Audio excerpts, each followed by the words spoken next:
Abakurikiye igicaniro TV nongere mbahe ikaze, tubahaye karibu mwese.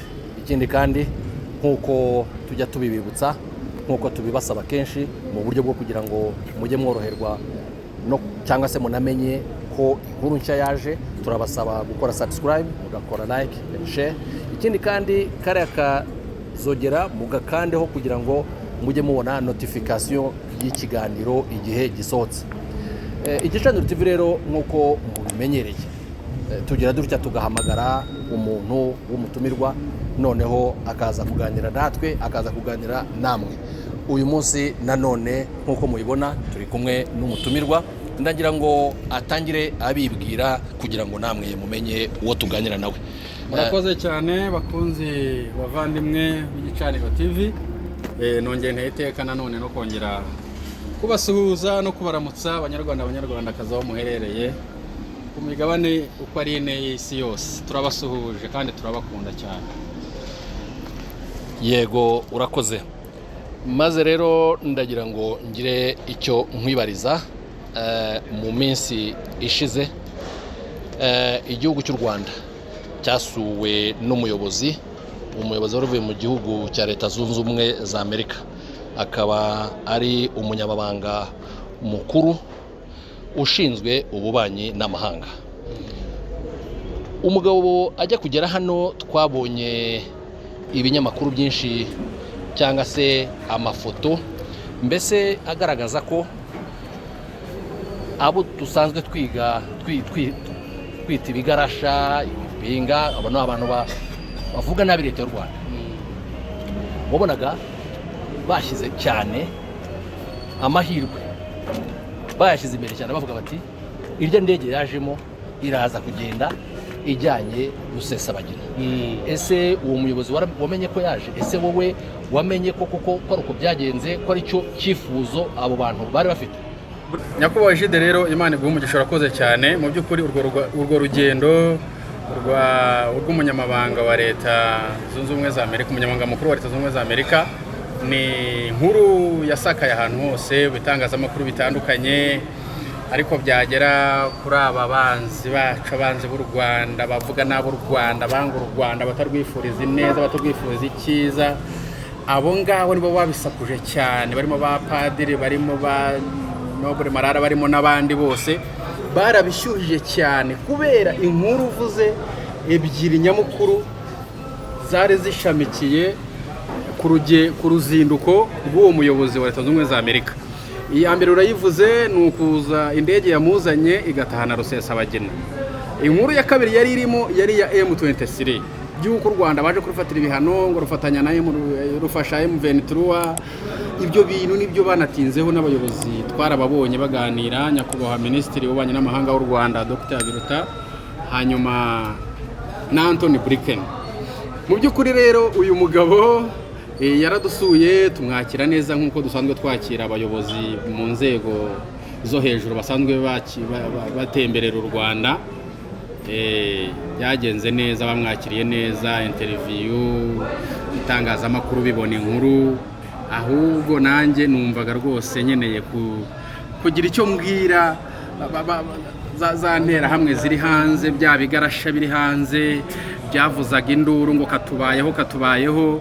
Ndagira ngo bongere banarebe n'ahantu twicaye, barebe uyu mujyi twicayemo, barebe ibyiza biri hano turimo natwe tureba. Ibyo bifuzaga rero Imana ntabwo yabibahaye, cyangwa se ibyo bifuzaga ko biba ntabwo bibaye, nta nubwo bizaba. Kandi nk'uko ubuyobozi bwacu buduhagarariye buturebera imbere iteka. Yewe ndibuka hari ahantu nigeze kubivuga muri interview ataraza, bavuga ko azaza agatwara Rusesabagina, ibyemezo, inzara igiye kwica abanyarwanda, bagiye kubafungira ngo zamfashanyo n'iki. Ariko ntago bazi aho u Rwanda rugeze rwiyubaka, ntago bazi aho His Excellency agejeje u Rwanda mu ruhando mpuzamahanga. Bo barareba Amerika gusa, bakumva ngo miliyoni 140 ngo nizo bateyemo inkunga u Rwanda. Ntago bazi. Hari ijambo njya mbona bakunda gukoresha Bibiliya, ariko hari ijambo rimwe ngiye nabasubijemo, narababwiye ngo iyo akagezi k'ikereti gakamye, Imana ibarateguye umupfakazi uzagaburira Eliya. akagezi k'ikareti karakamye Eliya agira ngo agiye gupfa ariko Imana yari yateguye umupfakazi aragenda ngo rero bafasha kuvuga ngo Amerika ngo irafunga inkunga ariko ugasanga noneho hari ibindi bintu noneho twakiriye binarenze ntibakanadukange ahubwo tubabwiza n'ukuri. Nyuma rero yaho urabizi neza ko habayeho conference de presse, no kuvuga ngo igihe abo bayobozi bombi bahagarara imbere y'itangazamakuru bakagira ibyo basobanura, abanyamakuru bakababaza. Ni ibintu byabaye amaso mu yandi. Abo bayobozi bombi bari bari kumwe barebana, aho Dr Biruta Minisitiri w'Ububanyi n'Amahanga n'Ubutwererane yagaragaje rwose mu mvugo ihamye uko ikirebana n'ubucamanza ubutabera muri iki gihugu uko buhagaze. Bavuga bati umuntu yagize igihe cyo kuburana, habayeho kugaragaza ibirego n'ibimenyetso bivuga ko rero ubutabera bw'igihugu cy'u Rwanda nta kubuvogera cyangwa se ngo utangire wumve ko wowe ufite ububasha bwo guhagarika ibyakozwe byose ngo noneho umuntu akarekurwa. Ese impamvu ki wowe wumva twirengagije ibibera iwabo? Kuko ibyo byabaye hashize iminsi mike, hari ikihebe umuteroriste basanze mu gihugu cy'amahanga, baramwica na drone, bamwicira iyo ngiyo, noneho bo ibyo bikaba byemewe kandi hagira uvuga. Ariko hano mu gihugu cy'u Rwanda uwafashwe akaba atarishwe agahabwa ubutabera akaburana, hakabaho no kugira ngo habeho inzego zinyuranye z'ibihugu byinshi bitari kimwe bahana amakuru kuri uwo muntu. Ubu umuntu akaza agahagarara ku maguru ye birivuga ati ko ibyo byose dukwiye kubyibagirwa, umuntu akarekura. Ndagira ngo ubaze icyo bitekerezaho nuko wowe waba warabyumvishe abayobozi babiri baganira. Urakoze cyane Jide. Jewe ikintu nabonye muri bayobozi babiri baganira, wabonye kuriya mugabo kwanza akigera no mu Rwanda, wabonye ko atangira kuza yikandagira kubera ibintu azi aje kuvuga. Yarazi cyambere ko aje kuvuga ibintu bidashoboka. Ntago ari ubwa mbere, nubwo Amerika wenda byari bitarayebaho, ntago ari ubwa mbere His Excellency yihagaze agahagarara ku kuri kw'Abanyarwanda no ku kuri kw'igihugu ayoboye, agahagarara ku ndangagaciro, agahagarara ku bucamanza. Ntago ari ubwa mbere ahanganye n'ibibazo nk'ibi ngibi, ariko mu by'ukuri uyu mugabo nawe ubwo yari afite isoni z'ibyaje kuvuga ko yarabizi ko atari ukuri. Warayibonye n'uburyo, hari n'uburyo umuyobozi atanga speech ukabona no mu maso uburyo akeye aravuga ibintu afite confidence. Icyambere nta confidence yari afite, kuko yavugaga ibintu nawe adahamanya n'umutima wiwe 100% ko ibyo avuga ari ukuri. Barabizi bariya nibo basokuruza ba Human Rights Watch, nibo basokuruza bitwa ngo ni demokrasi, nibo mbese abantu bazi kubahiriza uburenganzira bwa kiremwa muntu. Ariko iyo baje kongera kubitwigisha kandi tubona ibyo bakora, nicyo kibazo cya mbere. Ntabwo ngira ngo ahari bazi ko ibyo bakora kuri iyi si tubibona. Ntabwo bazi ko baterura indege bakagenda bakajya guhiga umuntu umwe, indege ikamumuta ikagenda guhiga umuntu mu kindi gihugu nta burenganzira, bakavogera ubusugire bw'ikindi gihugu. Ahubwo wenda iyo bavuga bati natwe iyo dufata indege imwe tukagenda hari New York cyangwa ahantu yari ari tukamufata tukamuzana, wenda ibyo byari kugira ireme. Ariko uriya mugabo yakozwe n'isoni kuko yaje kuvuga ibintu bidahwanye n'umwanya yari arimo, kuko yarazi ko ibyo avuga atari ukuri. Niyo mpamvu rero mbwira n'abadukurikiye cyane abari bazi ko ibyo aje kuvuga mbese ari umuntu uze guca urubanza.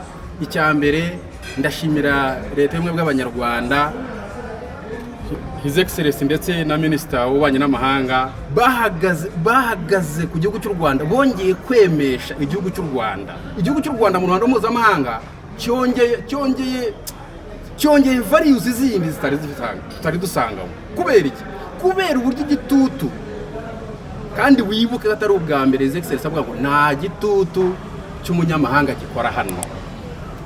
Rero n'uyu munsi nta gitutu na kimwe cyasimbura ubucamanza bw'u Rwanda bwagiye bugakora ubushakashatsi. Ari leta y'Ububiligi yatanze amakuru, ari leta y'Amerika yatanze amakuru aho Rusesabagina yabaga, na leta y'u Rwanda yari ifite amakuru. Ni ukuvuga ngo yaraje nko kwiyerurutsa kubera amafaranga. Ni ukuvuga ngo uriya mugabo wabyemeje, uriya perezida w'inteko ishinga amategeko wa Amerika, ni ukuvuga ngo biriya bigarasha byaciye inyuma bamuhaye amafaranga iriya nta n'amakuru wari ufite baciye inyuma ntabwo nari nzi ko abanyamerika nabo barya ruswa baciye inyuma bamuha ibifaranga kugira ngo yemeze ko u Rwanda rufatirwa ibihano amakosa rwakoze muri Kongo yo gufatanya n'imviriturwa rufatirwa ibihano kubera Rusesabagina aragenda bitura hagati mu nteko rero biriya bigaragaza ko ari ibintu baba batumvikanyeho nabo ubwabo kubera amanyanga baba bafite rero mu by'ukuri turashimira abayobozi b'inzego z'igihugu bongeye guhagarara kemba k'u Rwanda bakongera bakerekana ukuri k'u Rwanda ruhagazeho ubucamanza ntavogerwa barakigaragaje rwose banyakubahwa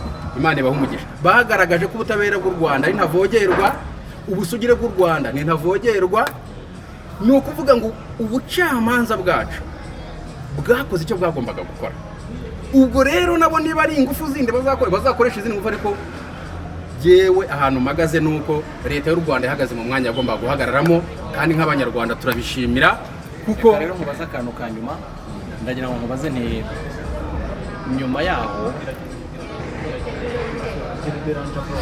nyuma yaho twabonye asura urwibutso ruri ku Gisozi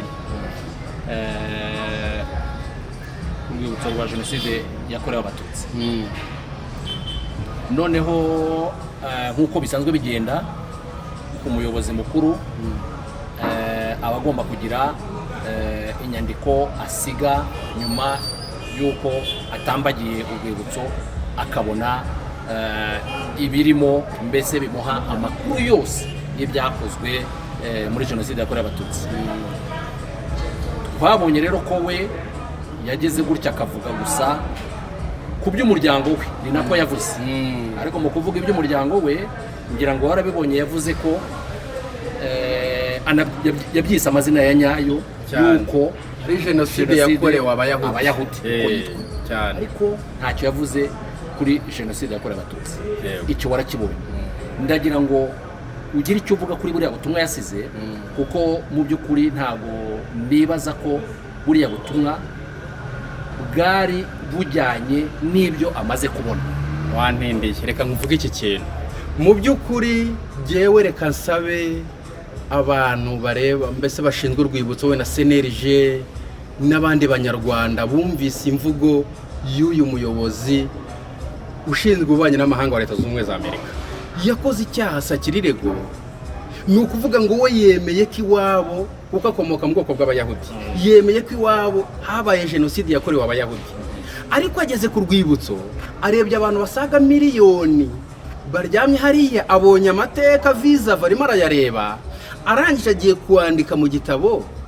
avuga ko iwabo habaye jenoside yakorewe abayahudi ariko yajya kwandika mu gitabo even muri Amerika niho UN ifite icyicaro New York muri Amerika bemera jenoside yakorewe abatutsi iyo habayeho kwibuka n'igihe nabonye bigitangira bamanuraga n'idarapo bakagira igice ariko birababaje umuyobozi wo ku rwego nka ruriya aho kugira ngo avuge ngo hari na jenoside yakorewe abatutsi akavuga ngo ni amahano sibyo tragedy sibyo ngo ni amahano bigaragara ko yapfobeje jenoside yakorewe abatutsi reka tubonereho umwanya wo gusaba abashinzwe urwibutso ndetse na minubumwe mutubabariye banyakubahwa abayobozi mwagena muri kiriya gitabo ejo hatazagira undi muyobozi mu rwego mpuzamahanga uza gusura urwibutso rw'u Rwanda akazabona ko ari amarorerwa kuko Anthony Blinken yamaze gukuramo jenoside yakorewe abatutsi ashyiramo amarorerwa nta marorerwa rero dushaka muri kiriya gitabo turashakamo jenoside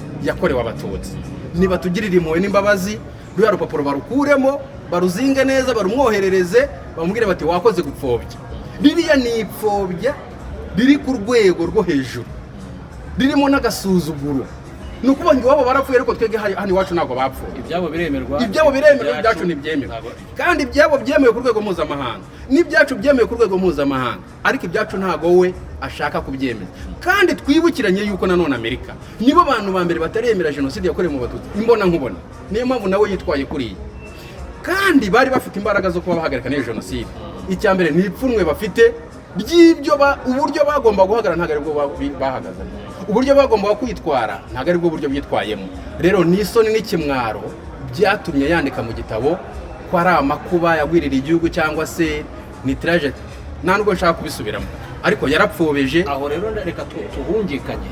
Ese kuba batemera cyangwa se badaha amazina akwiye jenoside yakorewe abatutsi, niryo pfunwe ryo kuba batarabashe kuyihagarika abasirikare bari RPF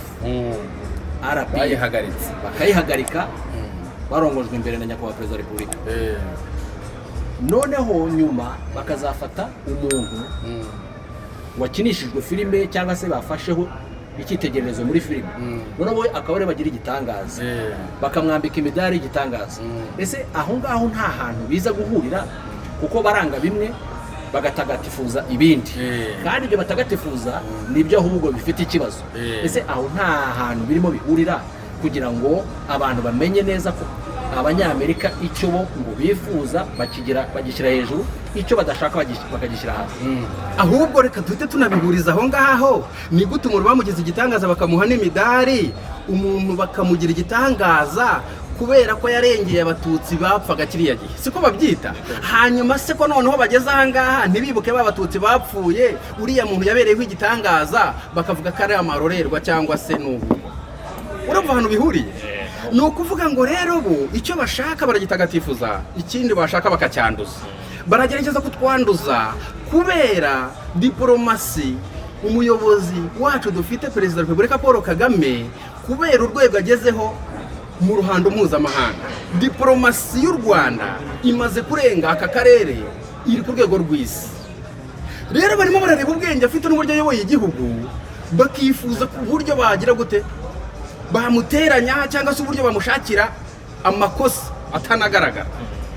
Rero mu by'ukuri uyu mugabo nta kindi kintu yari agamije kugira ngo azarebe ese aba bantu ubundi tubigenje gutya byagenda gute, ariko ntako byagenda kuko duhagarikiwe n'umuyobozi twitoreye dukunze, nta na kimwe rero kindi bagombaga kurenzaho. Dusoza rero, indege yageze aho iragenda, utajyanye Rusesabagina ntabwo yigenda, abantu bose barabibonye. Hari naho bari bamaze kugaragaza amafoto ko rwose azamuka muri irya ndege y'urya muyobozi. Indege rero ntabwo yamujyanye Rusesabagina, aracyari ahagomba kuba Mageragere. Wagira icyo ubwira abatwumva dusoza? Reka rero ngira icyo mbabwira ba Padiri Nahimana, ba Benwa, ba Jean Paul, ba Ntagara n'abandi. Reka tubabwire ngo uhereye none namwe ibyo murimo, imitwe murimo mukora, ejo n'ejo bundi namwe muzisanga hano i Kigali. Bibabera akabarore ko nta Mufaransa uzaza, ntago makora azaza gukura hano wowe Ntagara, ntago aho muri herereye mu bihugu by'ino. Mwumve yuko umunsi umwe namwe tuzabacakira, ntawe uzaba dukora amaboko. Rero mwabibonye ko ibyo mwari mwiringiye bitashoboka ku Rwanda, rero kuva bitashoboka ku Rwanda namwe mwumve yuko akanyu kagiye kubashobokaho. Rero nibwo butumwa naho ibi bigarasha. Nk'uko indege itahagurukije Rusesabagina ngo asubire muri Amerika, niko namwe ntawe uzaba dukora mu nzara umunsi twabafasha. Kandi igihe cyanyu namwe kirageze, kuko igihe mumaze murimo murema amacakubiri, murema ingengabitekerezo, mukora uko mushoboye kugira ngo mwangishe ubuyobozi abaturage. Ibyo bintu ntabwo muzabigeraho. Rero Egypte, Imana iguhe umugisha. Numvaga nabuze ahantu mvugira ibya Rusesabagina n'aba bantu babambari be, ntago yenda gusubirayo.